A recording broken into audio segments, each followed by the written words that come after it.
Why is it that collectively we all have developed this tendency to hold on to pain? Ooh, let's see where this goes. This is a deep one.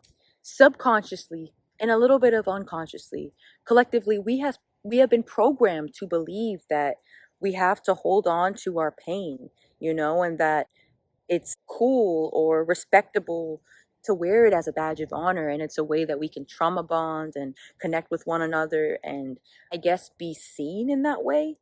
And an example of that is, if you look at a lot of rap songs, especially like gangster rap, there's a commonality where a lot of these songs talk about, yo, I'm from the hood, I'm from the trenches, I grew up here, what you know about watching your loved ones, your family, your brothers, your sisters, everyone being murdered and killed around you, and it not being safe to just exist and to be surrounded by drugs and prostitution and trafficking and all of this shit, and to not have your basic wants and needs met, such as just having food, water, shelter, and to survive that. And for those of us who have not gone through that, we don't know what that's like. But the way that it's been presented now has been in a way where it's like, yo, I gone through that, and now look at me, I'm like gang banging, and I got all these guns, I got these bitches, I got this and that, and I do drugs and whatever. And like, that's cool. And I've gone through that, so respect me type of feeling. But what's happening on a deeper level for those people that are doing that is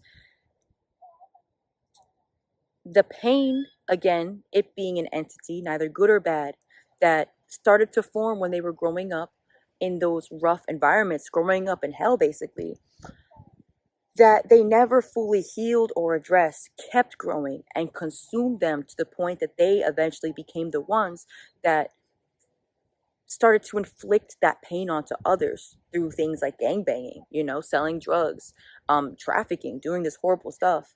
And it becomes a perpetual cycle of pain, and it grows and grows. But until we start facing it and healing it and asking it, okay, what is it that you're trying to teach me? And what do I need to do to let you go and fully shed this skin and rebirth and rise up as a more empowered, embodied, wise, and knowledgeable, creatively expressed, beautiful version of myself, And not enough people ask themselves that question because we're not taught to. We're just taught to hold on to it. And there is an agenda behind it too. Because if we hold on to this pain, right? And if we allow it to keep us in chains, it holds us back. We are easier to control because the more that pain consumes us and the less that we are learning from it, the more we stay stagnant and stuck in time, and the less embodied we are, and the more that we become sheeple. We're just like sheep that we just follow what we're told and just don't question anything and don't get to know ourselves. So there is an agenda behind that. And if you want to be free, sovereign, empowered, liberated, fulfilled in life, we got to face that pain. We got to shed the layers. We got to honor the cycles. We got to allow God, source, spirit, whatever you want to call this greater intelligent consciousness, the source of all creation that we are a part of and that is a part of everything. We got to allow it to be our guide and give it permission to express itself through us to help us heal. And then we enter that path of liberation, of dharma, of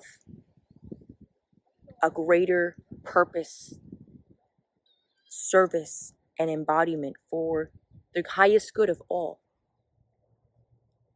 Something that's happened recently is I thought that I had gotten to a point in my life where I fully allowed that past version of myself that was holding on to that pain and that kind of made my identity around that pain because I didn't know better.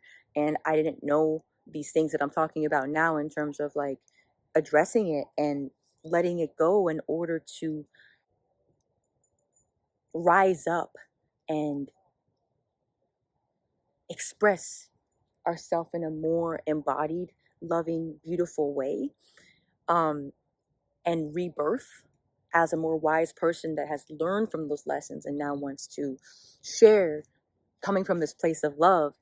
And I thought I had gotten there, but then my friend called me out the other day, and I'm really grateful that she did. And she made me realize that, sometimes I go into these loops where I start talking about my past a lot. And I'm talking about painful experiences that I have gone through in a way where I might try something new, for example, with a relationship. I might give someone a chance and try to get to know them. But then I start talking about how this person hurt me, and it's like a loop, right? And then she was saying, it feels like you're struggling with fully letting go of that past self. And it triggered me a little at first. And then I sat with it and I was like, shit, she's right.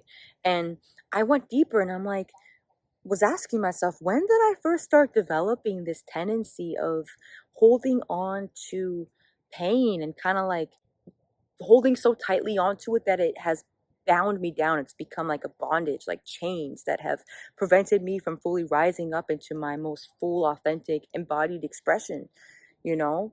And then I went back to when I was a kid, around 6 or 7, maybe a little younger.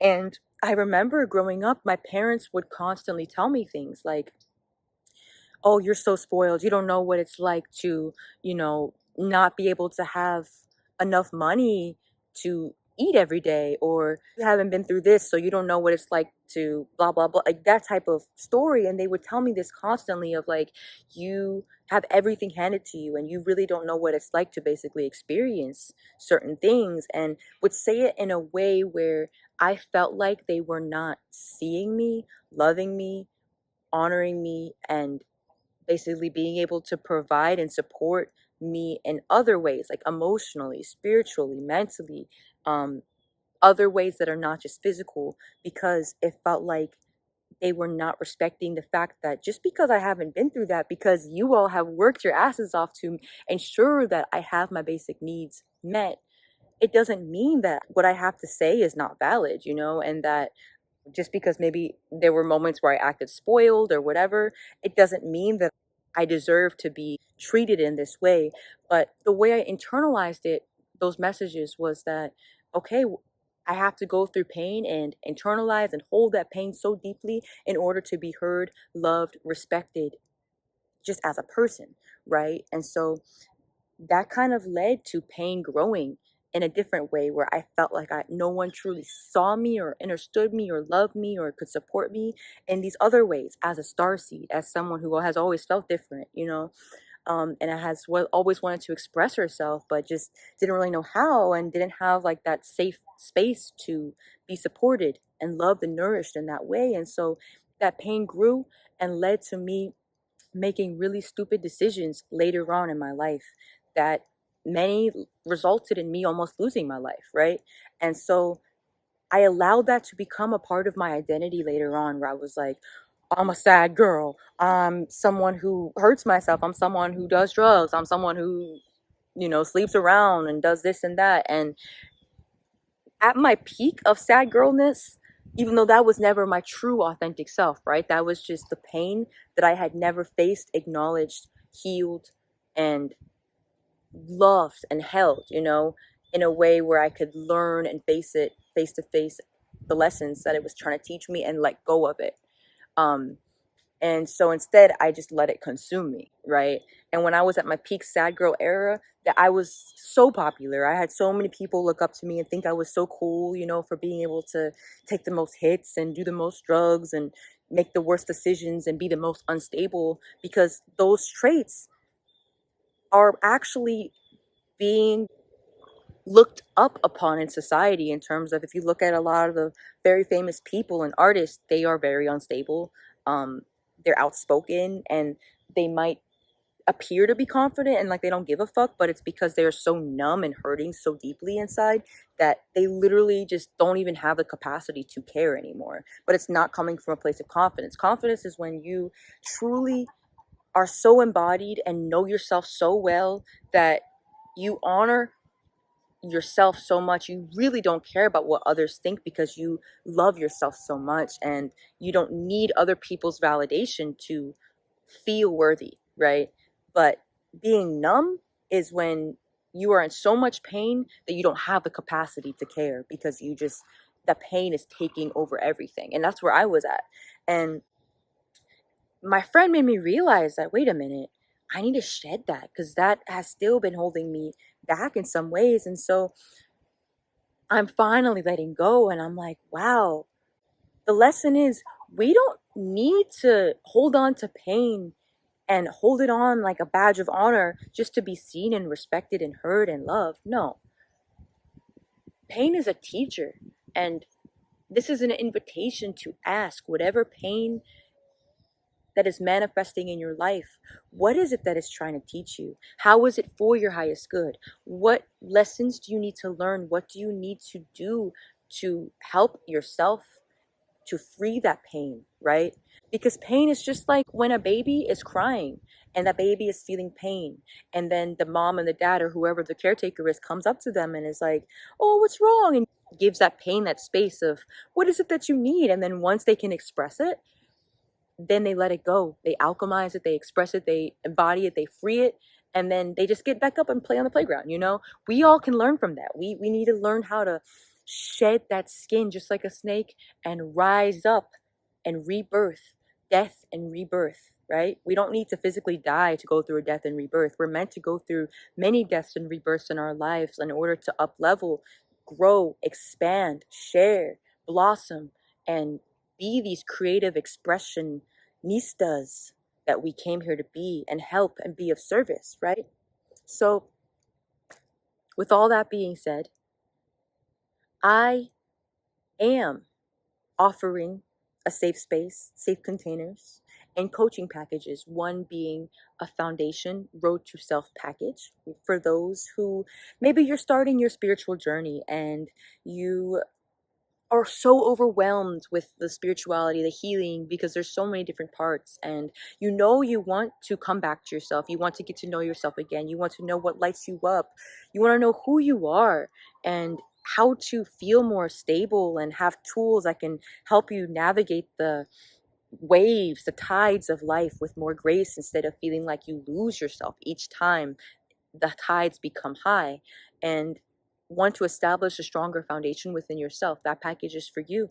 It's at least 3 months. And the other package is for those who resonate with the term starseed and are on that path of wanting to discover and remember, why do they come here? What is their purpose? How can they remember who they are and start expressing that light being to the world and feel that fulfillment and that satisfaction and start putting the pieces of the puzzle together?